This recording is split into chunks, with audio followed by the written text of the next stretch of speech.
ನೋಡಿರಿ, ನಾನು ಬಿಸಿ ಬಿಸಿ ರೊಟ್ಟಿ ಮಾಡಬೇಕು ಅಂದ್ಕೊಂಡಿನಿ. ಒಂದಿಷ್ಟು ಗ್ಲಾಸ್ನಷ್ಟು ನೀರು ಹಾಕಿದ್ದೀನಿ. ಮುದ್ದೆ ತಿರ್ಕೊಂಡು ರೊಟ್ಟಿ ಮಾಡಿದರೆ ಚೆನ್ನಾಗಿ ಬರುತ್ತೆ.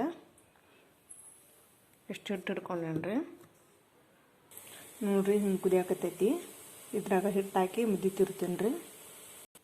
ಎಷ್ಟು ಬರುತ್ತೋ ಅಷ್ಟು ಹಾಕಿ ಸ್ವಲ್ಪ ಒಂದು ಅಳತಿ ಅಳಕಾಗೋಷ್ಟು ನಾದ್ಕೋರಿ.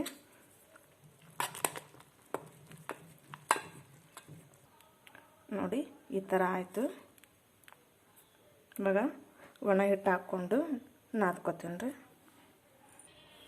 ನೋಡಿರಿ, ಹಿಂಗೆ ಹಿಟ್ಟು ಹಾಕ್ಕೊಂಡು ಹಿಂಗೆ ಸ್ವಲ್ಪ ಗಟ್ಟಿ ಆಗೋಷ್ಟು ನಾದ್ಕೋಬೇಕ್ರಿ. ಜಿಗುಟ್ಟಿದ್ರೆ ಮೆತ್ತಗೆ ಆಗ್ತವೆ ರೊಟ್ಟಿ.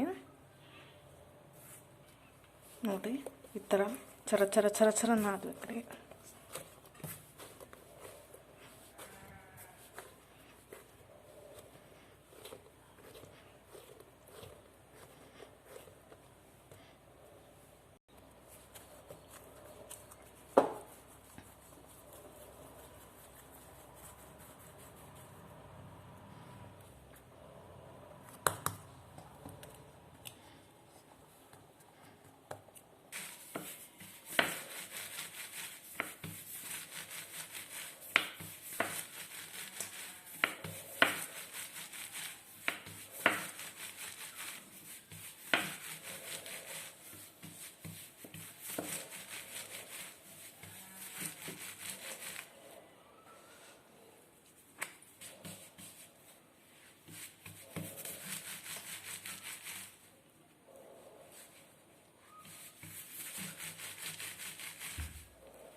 ನೋಡ್ರಿ, ಮುದ್ದೆ ಹಾಕಿ ತಿರುವಿ ರೊಟ್ಟಿ ಮಾಡಿದ್ರೆ ಒಟ್ಟ ಹರಿಯಂಗಿಲ್ಲ ರೀ.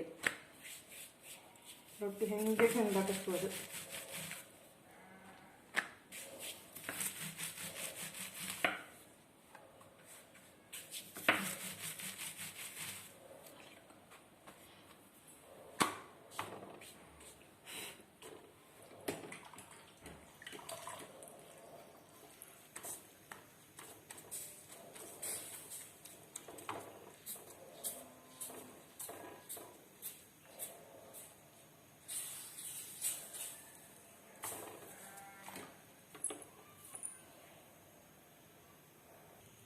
ನೋಡಿರಿ, ಈ ಥರ ಗುಳಿ ಬಂದ್ರೆ ಹೊಳ್ಸಿ ಹಾಕ್ಬೇಕು. ಈ ಕಡೆ ಗುಳಿ ಬಂದಿಲ್ಲ, ಬೆಂದಿಲ್ಲ ಅಂತ ಅರ್ಥ. ಈ ಥರ ಹಿಂಗೆ ಮಾಡಿ ಆಮೇಲೆ ಹೊಳ್ಸಿ ಹಾಕಿ. ನೋಡಿ, ಈ ಥರ ಪೂರಿ ಉಬ್ದಂಗೆ ಉಬ್ಬುತ್ತೆ.